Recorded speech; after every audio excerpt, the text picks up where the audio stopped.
tubers and fams, it's Drew. Welcome back to my variety channel, California Pickin', where I show you all kinds of variety content so no one gets bored. Hey guys, we're going to be doing a follow-up video on the last video I did about this mysterious symbol in Jeffrey Epstein's backyard in New Mexico.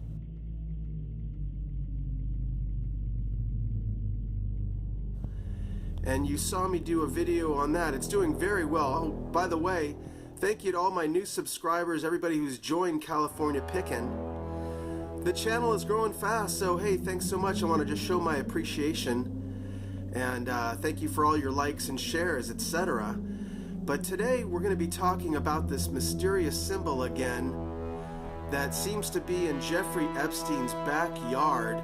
And it's absolutely enormous. It's absolutely enormous. And you saw me do a video talking about the fact that this is a representation of the lost city of Atlantis.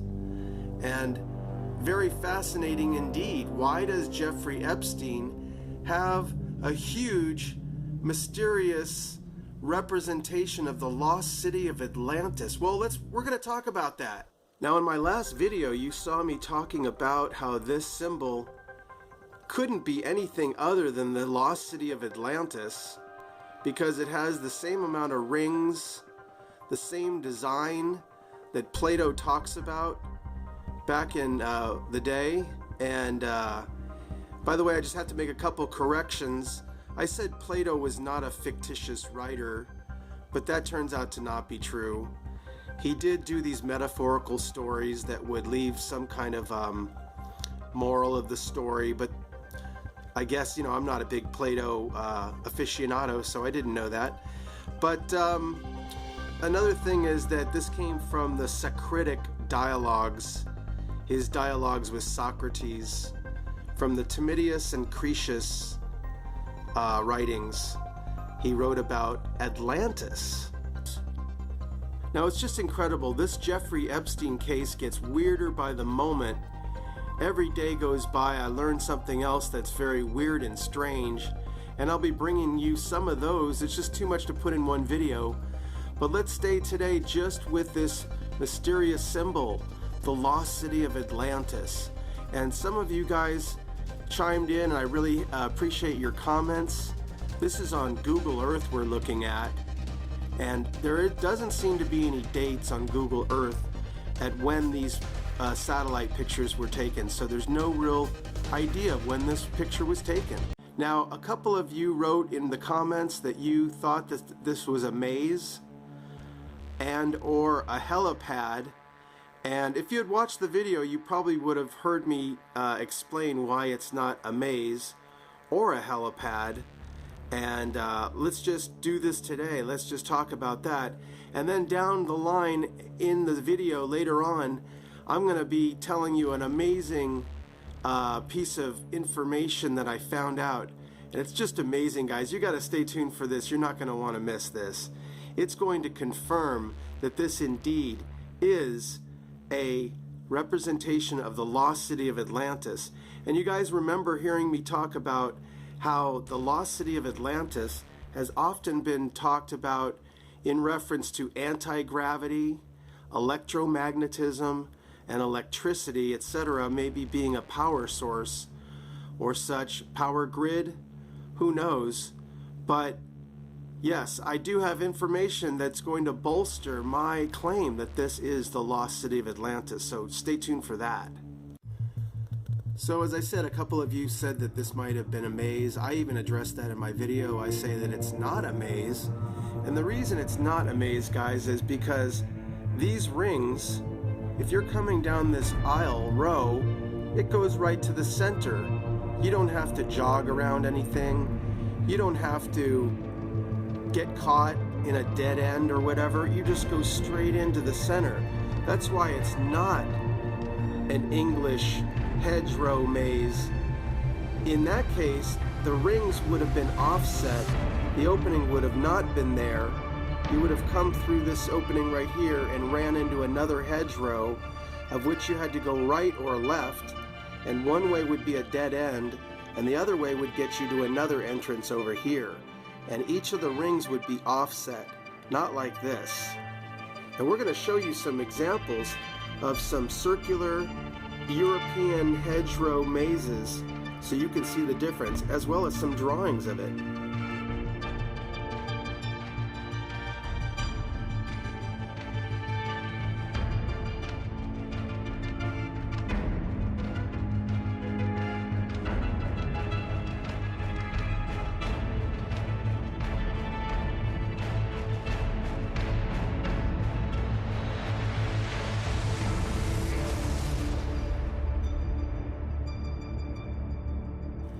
Now here's a big mystery. We don't know when this picture, this image was snapped by Google Earth or somebody on Google Earth, but we don't know when this was taken, this photograph, and we don't know when this particular symbol was constructed. And Jeffrey Epstein bought this property from the former governor of New Mexico.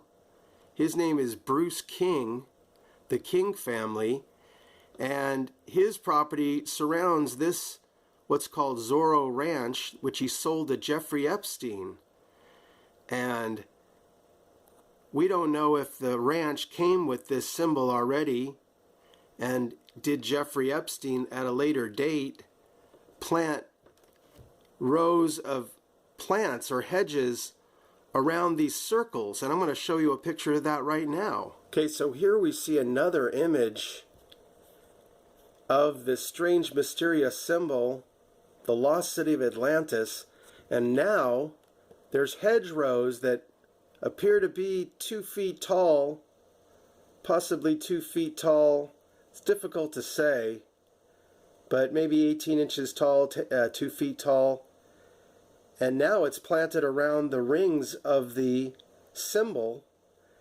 And I was saying that the center was water, but somebody also, one of my astute viewers, shout out to you, told me that it might be actually a parabolic mirror in the center there, and that they use this for some type of energy source, which is kind of what I was getting to.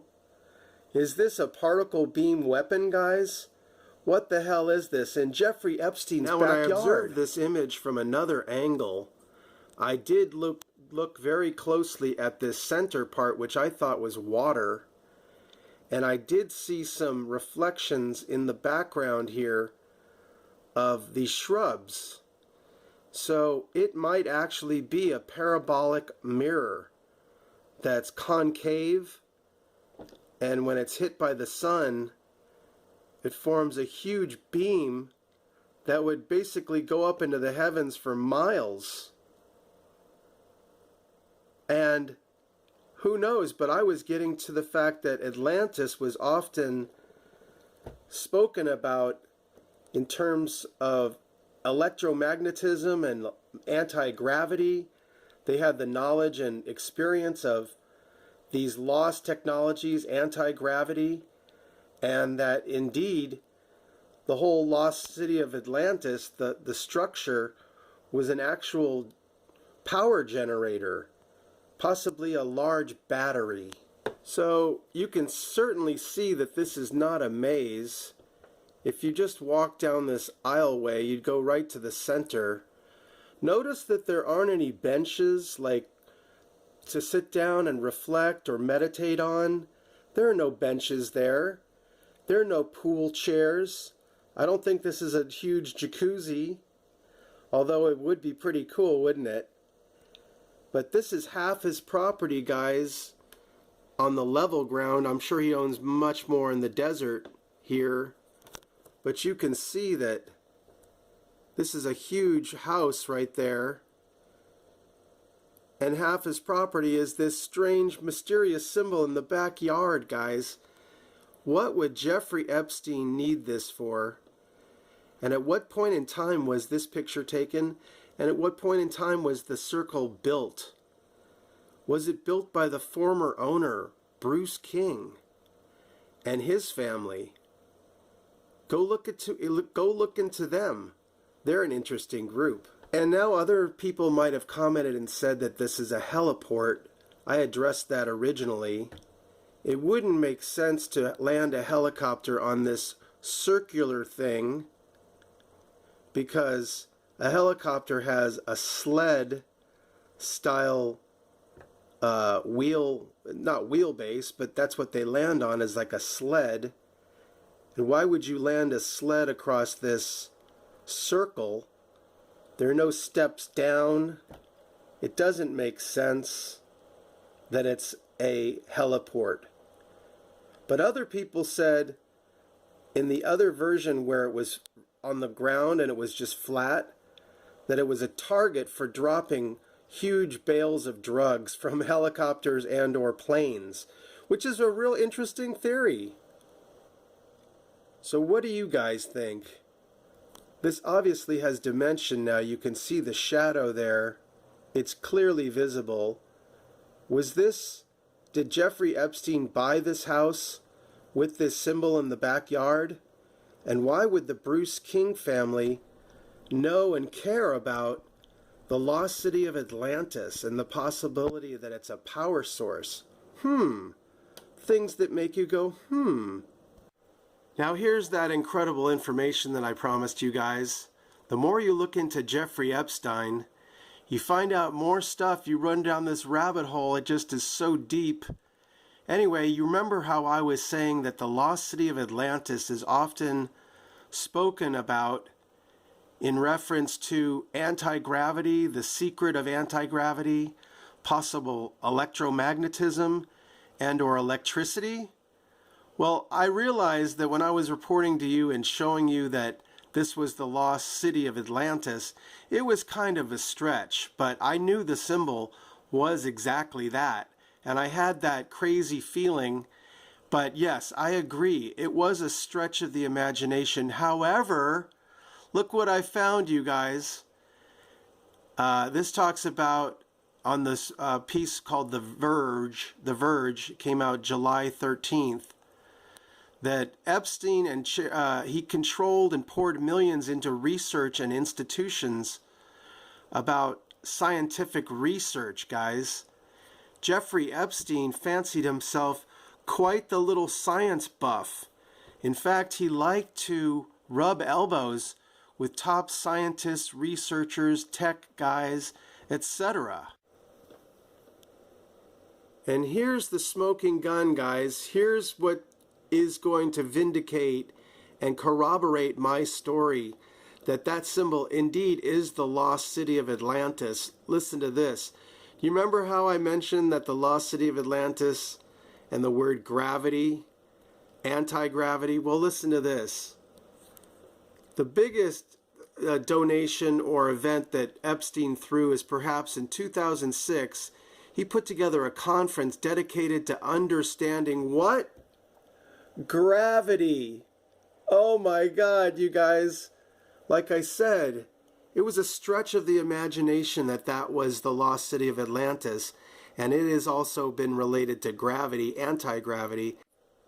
That's right, Jeffrey Epstein in 2006 put together, organized, and paid for a conference on his own little St. James Island, otherwise known now as Pedo Island, and he invited all these top hotshot scientists and tech people down to his island, including superstar astrophysicist Stephen Hawking.